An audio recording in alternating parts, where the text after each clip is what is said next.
জুলাই যোদ্ধাদের মধ্য থেকে দুইজন মানুষকে আমি পার্সোনালি অনেক বেশি পছন্দ করি। প্রথমজন হাসনাত আবদুল্লাহ এবং দ্বিতীয়জন ওসমান হাদি। দুজনেরই সাহসী কণ্ঠস্বর এবং আপোষহীন স্বভাব আমাকে সব সময় ইন্সপায়ার করেছে। কিন্তু আজ ওসমান হাদিকে গুলি করে ওরা যেন পুরো জুলাই আন্দোলনকেই একটা চ্যালেঞ্জ ছুড়ে দিল। কিন্তু ওরা কারা সেখানে একটু পরে আসি, তার আগে মূল ঘটনায় যাই। শুক্রবার পবিত্র জুমার নামাজের পর ওসমান হাদি রিকশায় করে যাচ্ছিলেন। আমরা সবাই জানি হাদি সব জায়গায় একাই যাতায়াত করেন। তাকে এই নিয়ে প্রশ্নও করা হয়েছিল, আপনার ভয় করে না? হাদির উত্তর তার নিজের মুখেই শুনুন।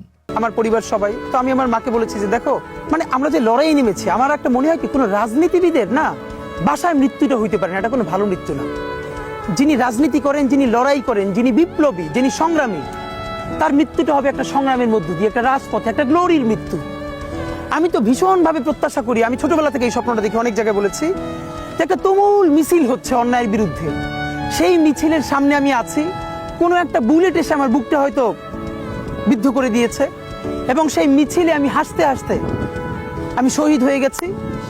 এবং সবাই যখন মৃত্যুটাকে ভীষণ ভয় পায়, আমি তখন হাসতে হাসতে আল্লাহর কাছে ভীষণ সন্তুষ্টি নিয়ে পৌঁছতে চাই যে আমি একটা ন্যূনতম ওই জীবনটা লিড করতে পারলাম, যে আমি একটা ইনসাফের হাসি নিয়ে আমি আমার আল্লাহর কাছে পৌঁছতে চাই। এই হচ্ছে আমাদের হাদি। আজকে জুমার নামাজের পর হাদি রিকশায় করে যাচ্ছিল। তার রিকশা বিজয়নগর কালভার্ট রোডে যাওয়ার সময় একটা মোটর সাইকেলকে দেখা যায় তার পিছু নিতে।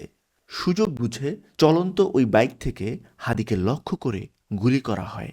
চলন্ত থাকার জন্যই হয়তো হাদির মাথা লক্ষ্য করে করা গুলিটা গিয়ে ঢোকে হাদির চোয়ালের এক পাশ দিয়ে ঢুকে গুলিটা রয়ে যায় হাদির শরীরেই। আর গুলিটা করার পরই ওই বাইকটা প্রচণ্ড গতিতে ছুটে বেরিয়ে যায়। রক্তাক্ত হাদিকে ভর্তি করা হয় ঢাকা মেডিকেল কলেজে। ইতিমধ্যে ডাক্তার ঘোষণা দেয় আমাদের সবার প্রিয় হাদি কোমায় চলে গেছে। হাদির অবস্থার আরও অবনতি হওয়ায় শেষ খবর পাওয়া পর্যন্ত হাদিকে নিয়ে যাওয়া হয়েছে এভার কেয়ার হসপিটালে। এই ভিডিওটা বানানো পর্যন্ত হাদি তার জীবনের সাথে যুদ্ধ করছে। আমরা মহান আল্লাহ তাআলা দরবারে প্রার্থনা করছি হাদি যেন আবারও ফিরে আসে আমাদের মাঝে। আমরা আবারও শুনতে চাই হাদির সাহসী বক্তব্য এবং সেই জোরালো কণ্ঠস্বর। কিন্তু এবার ফিরে আসি আমাদের মূল প্রশ্নে, কেন হাদির উপরেই কেন এই হামলা, কেন এই আক্রমণ? হামলার এই দিনটি একবার খেয়াল করুন। আগের দিন সরকারের তরফ থেকে ঘোষণা এলো ফেব্রুয়ারির 12 তারিখ জাতীয় নির্বাচন হবে, এবং ঠিক তার পরের দিন হাদির উপর এই আক্রমণ ঘটল। আমি হলফ করে বলতে পারি এখানেই শেষ না। আজ থেকে ঠিক 2 মাস পর জাতীয় নির্বাচন। এই নির্বাচন ঠেকাতে জুলাইয়ের পরাজিত শক্তি আরও অনেক ঘটনা ঘটাবে। আমি আজ বলে রাখছি, আপনি 2 মাস পর মিলিয়ে নিন। জুলাই আন্দোলনে হাদি ছিলেন অগ্রভাগে।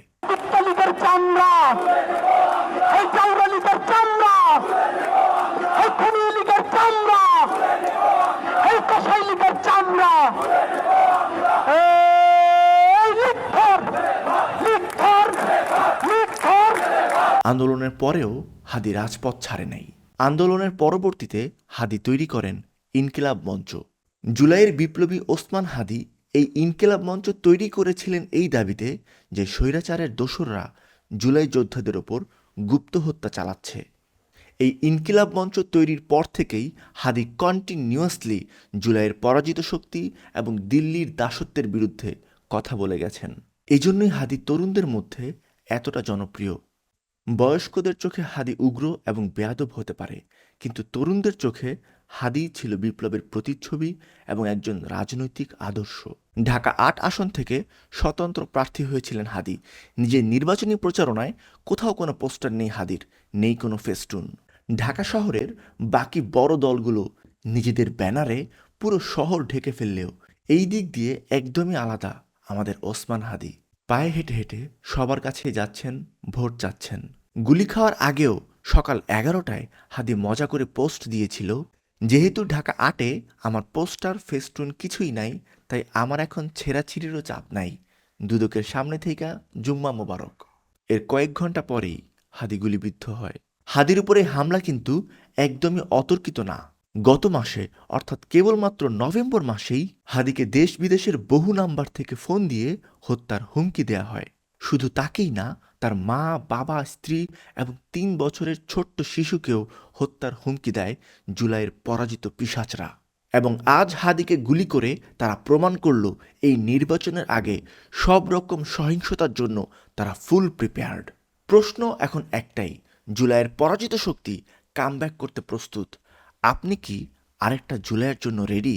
ভিডিওটি শেষ করছি এই প্রশ্নটা রেখে এবং হাদির আবৃত্তি করা একটা কবিতা দিয়ে। আমি সঞ্চয়, আমি ঘূর্ণি, আমি পথ সম্মুখে যাহা পাই যাই চূর্ণি, আমি নিত্য পাগল ছন্দ, আমি